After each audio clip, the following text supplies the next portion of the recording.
No último dia 10 de fevereiro, fomos pegos de surpresa aí com a notícia de que o Jeff Beck havia falecido. Jeff Beck já foi chamado de o maior guitarrista vivo. Sabia disso? Ele já foi introduzido ao Rock and Roll Hall of Fame duas vezes, a primeira em 92 aí com a sua antiga banda Yardbirds, né? E em 2009 também como artista solo. Ele ganhou ao todo aí 8 Grammys, 3 deles só em 2010. Ao longo de toda essa sua carreira maravilhosa, ele lançou 15 álbuns como artista solo e chegou a se apresentar aí com os principais artistas desse planeta aí. De Pink Floyd até Rolling Stones, ao qual a certa altura quase foi um membro da banda. Então no vídeo de hoje a gente vai comentar um pouco sobre a carreira de Jeff Beck e apresentar aqui para vocês 5 discos que eu, Brody, considero assim essenciais para você conhecer a carreira dele, que sempre foi marcada pela inovação, criatividade e proatividade. Vamos lá, galera, vem comigo conferir.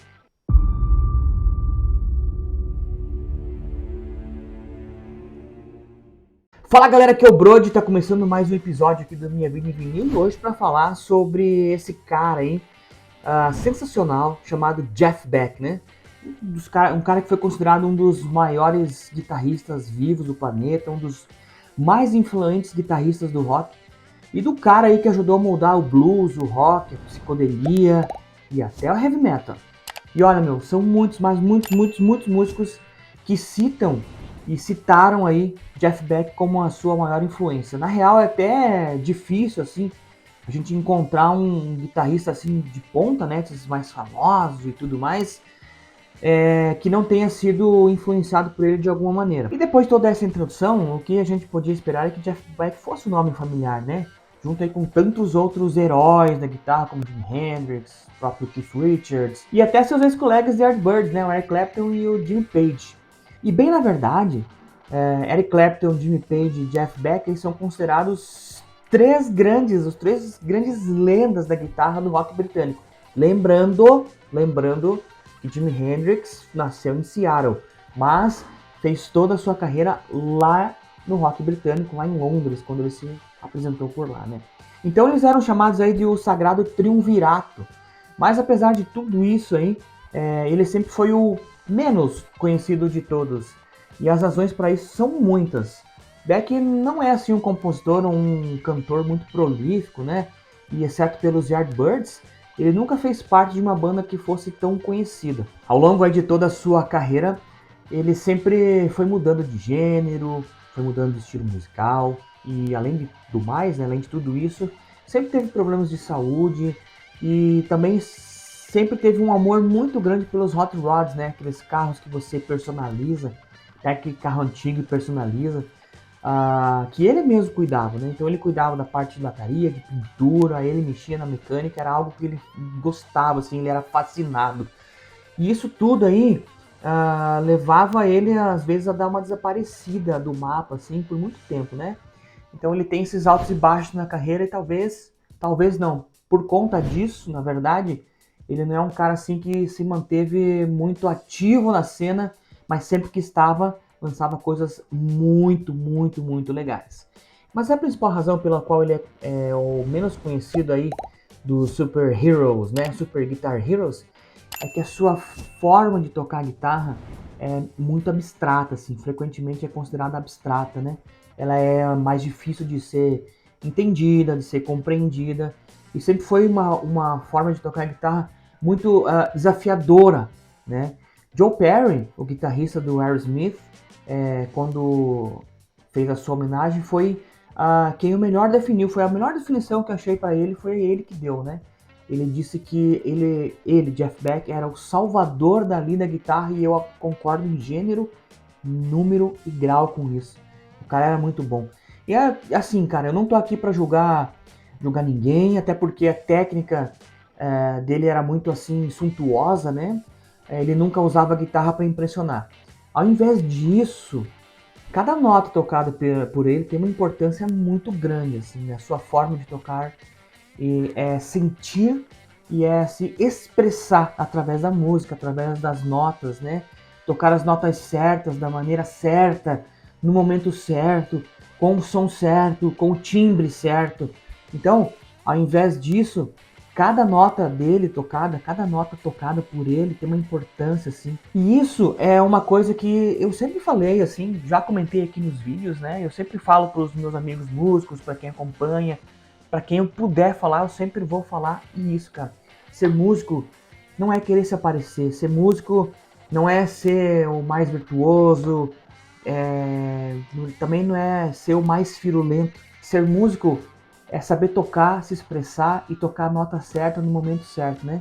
Às vezes, então, é como eu disse, às vezes aquela notinha, cara, tocada naquele momento único, assim, que leva o sentimento, arrepia, sabe aquele negócio que arrepia a tua espinha, aquela notinha que dá aquele arrepio na tua espinha, é muito mais bonito, vale muito mais do que 1 milhão de notas tocadas por mesmo tempo, né? Assim, não tô desmerecendo o trabalho de ninguém, jamais, cara, né? Então, muitos músicos que são assim mais virtuosos são muito legais, mas uma notinha tocada no momento certo, cara, vale mais que 1 milhão de notas tocadas ao mesmo tempo. Quem diria, né? Quem dirá David Gilmour, quem dirá o próprio Jeff Beck, Mark Knopfler, Sting, George Harrison e muitos outros exemplos que eu posso citar por aqui, né? Então, cara, durante toda a sua carreira ele teve essas mudanças de estilo e cada uma aí, ao seu devido tempo, né, fez com que sua arte ficasse gravado para sempre aqui nessa vida, nesse plano, né? E ela vai transgredir para outros, eu tenho certeza absoluta, né? Ele era um gênio. E aí, cara, pra gente conhecer um pouco melhor o trabalho dele, né? Eu separei aqui 5 discos que eu, Luiz Fernando Brode, vou indicar para vocês que talvez não conheçam assim o trabalho do Jeff Beck ou mesmo que conhecem uma ou outra música, né? Que vou convidar então vocês para ouvirem esses discos e aí, talvez pesquisarem outras coisas da carreira do Jeff Beck, né? Isso vai fazer você se deliciar, vai fazer você se desafiar com essa obra aí desse cara que agora vai fazer jam sessions em outro plano. Vamos junto conferir? Então eu quero começar pelo começo. Lá em 1966, quando ele gravou o disco Roger the Engineer, do The Yardbirds, né? A banda que tinha lançado então Eric Clapton, depois tinha virado Led Zeppelin, né? Contou com o Jeff Beck aí por apenas 20 meses, então quase 2 anos. Que foi quando eles gravaram seu LP mais bem sucedido, que é o Roger the Engineer. Esse disco tem uma mistura de blues aí com pitadas carregadas de proto-psicodelia, né? Que antecipou muito aí o trabalho que o Cream e também o Led Zeppelin viria a fazer muito tempo depois. Ouça esse disco, ele é maravilhoso e você vai curtir demais. Na sequência, cara, depois que ele saiu da banda, ele já tinha montado então a sua banda solo, né? E ele lançou o primeiro disco Jeff Beck Group chamado Truth, de 1968. Logo então, depois de sair do Yardbirds, ele decide, como eu disse, sair em carreira solo, onde antes de lançar o disco ele já havia lançado um single chamado Hi Ho Silver Lining, que contou nada mais, nada menos com a participação de John Paul Jones. Mas ele quis, muito a contragosto aí do produtor que acompanhava ele, o Mick Most, né? Ele queria montar uma banda. E aí, cara, ele escolheu um line-up, assim, que é de você perder o fôlego, cara. Quem ele chamou? No bateria ele chamou o Mick Waller. No baixo tinha Ronnie Wood, que depois foi virar guitarrista dos Rolling Stones. E nos vocais, cara, esse cara que é espetacular, né? Rod Stewart. E aqui você vai encontrar clássicos como I Ain't Superstitious e também You Shook Me, que mais tarde viria a ser regravado pelo Led Zeppelin. Descasso, cara. Ouça do início ao fim. É um disco muito bom, cara. Muito bom. Em 71 ele lança Rugged and Ready, que aqui já estava marcando mais uma vez a sonoridade dele de banda, né? Da carreira dele. O time escolhido aqui para gravar esse disco foi o Robert Tank nas guitarras, né? Junto com ele, que já havia trabalhado com Freddie King e Van Morrison. Max Middleton, que acompanhou ele na carreira, inclusive ele chega a trabalhar na trilha sonora do filme Sgt. Pepper's Lonely Hearts Club Band, de 1978. É verdade, tem um filme chamado Sgt. Pepper's Lonely Hearts Club Band, de 1978, pesquisem aí. E também gravou o disco Hair of the Dog, do Nazareth. O Clive Chapman, que é baixista, aliás, e que gravou o disco Jesus Christ Superstar, e trabalhou com vários artistas aí ao decorrer da sua carreira, incluindo o Donovan, né? E mais que por um período muito curto aí, chegou a ser membro da banda Rich Blackmore's Rainbow, mas foi muito curto e aí não deu muito certo. E Um cara que dispensa apresentações é o Cozy Powell, né? Então essa era a banda escolhida para gravar Rogue and Ready. Descasso, cara, musicalmente falando aqui, a gente tem um rock bem característico dos anos 70, né? Que é um cruzamento entre o hard rock, muito funk, blues, jazz e até um pouco mais de rock mais pop, assim, mais comercial, que tem muitos momentos nesse disco que ficam muito legais de se ouvir, assim. Os destaques que eu vou deixar aqui nessa música são o funk rock Got the Feeling e a funk jazz Situation. Ouça que você não vai se arrepender. Aí, cara, em 73 temos uma transição, marcando mais uma transição na carreira do Jeff Beck, né? Para algo que seria um pouco mais expansivo aí com seu Jeff Beck Group, né? Ele chamou aí o Carmine Appice na bateria, o Tim Bogart no baixo na voz, já haviam participado aí do Vanilla Field, né? E posteriormente eles sairiam desse Vanilla Field e montariam o Cactus. E aí, cara, ao lado do Jim McCartney, o Cactus que foi ao lado do Jim McCartney e do Rusty Day, né? E aí ele pega então essa cozinha maravilhosa, cara, com o Carmine Appice, o irmão do Vini, e o Tim Bogart, e eles lançam um super grupo chamado Beck, Bogart and Appice. Aqui a gente já tem uma definição do que é o chamado supergrupo, né? E ao mesmo tempo que eles tinham essa estima de supergrupo, aí eles ficaram meio negligenciados pelo pessoal. Por quê, cara? Porque talvez o motivo é que a pessoa esperasse um pouco mais de agressividade. Se você ouvir Vanilla Field, ouvir o Cactus principalmente, né? Eram músicas um pouco mais peso, assim, mais agressivas. Mas aí a banda veio com uma proposta um pouco diferente, né? Que ficou um direcionamento mais leve, assim, até um pouco focado um pouco mais em baladas, né? Mas se você pegar esse disco aí de 73, você vai ouvir uma versão de Superstition onde o Jeff Beck, cara, ele dispensa aí o uso do clavinete, né? Que é o clavinete, ou então o teclado, enfim, usado pelo Stevie Wonder. E tudo é feito pelo Talkbox e pelo Jeff Beck na guitarra, cara. Ficou Meu, é surreal de ouvir. Ouça, é um groove muito pesado, muito legal de ouvir. E para finalizar, então, acho que aqui é o disco mais completo do Jeff Beck, né? Que é o Blow by Blow, lançado em 1975. Que já é, provavelmente, já é o disco mais livre de toda a sua carreira. E também é o primeiro com o nome do guitarrista sem estar acompanhando de outra denominação, né? Ou então mesmo de banda. Aqui ele já está mais livre, está mais solto, está tocando hinos instrumentais assim, muito antológicos. Seja aí a versão de Cause We've Ended as Lovers do Stevie Wonder, né?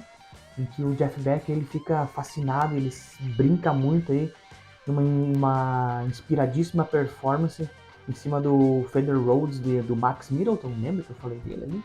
E também do baixo do jamaicano Phil Chen e da bateria do Richard Bailey. E duas figuras importantes para essa novo direcionamento que o Jeff Beck havia tomado, estava tomando, foram o John McLaughlin, guitarrista, né, que apresentou uma série de bandas jazz rock, como Mahavishnu Orchestra para ele. E na mesma época o guitarrista começou uma amizade assim, parecia improvável, mas que deu certo, que foi com o Sir George Martin, que foi produtor dos Beatles, né, e os dois se reuniram aí no Air Studios, de propriedade do produtor, e realizaram aí o que viria a ser o Blow by Blow, cara. Inclusive aqui nesse disco conta com uma versão lá do B, bem no comecinho da carreira dos Beatles, né? E é a segunda música que tá nesse disco, que chama She's a Woman. Essas músicas aí mostram o porquê desse álbum, lançado em março de 1975, chegou ao 4º lugar nas paradas da Billboard. Nessa época foi um feito muito notável, assim, para um álbum completamente instrumental. E esse sucesso todo aí, cara, de crítica, de público, só deixou o guitarrista ainda mais animado a se enveredar aí pros caminhos do jazz, do rock, do fusion, atingindo aí um amadurecimento musical nas produções seguintes. Jeff Beck, cara. Jeff Beck foi um cara que como eu disse, um gênio da guitarra. Vai fazer muita falta, mas a obra dele tá aí, marcada para a posteridade. Esses 5 discos que eu te indiquei são muito legais. E também quero te fazer um convite, cara. Você vai aqui embaixo, ó, tá vendo aqui embaixo nesse botãozinho aqui, cara? Então, aqui embaixo tem um sininho. Você vai ali, clica no sininho. Do lado tem o inscrever-se, você se inscreve no canal, ativa as notificações e deixa seu like nesse vídeo, cara, se você é fã de Jeff Beck. Se você acha que um desses faltou algum disco aqui no meio, deixa seu comentário aí que a gente vai continuar o nosso bate-papo por lá, tá bom? Então faça sua inscrição, deixe seu like e, cara, compartilhe para seus amigos que são fãs ou querem conhecer um pouco mais da carreira do gênio, do, como eu disse, o salvador dali da guitarra, Jeff Beck. Combinado? Um beijo para todos, agradecer de coração e a gente se encontra no próximo vídeo. Valeu!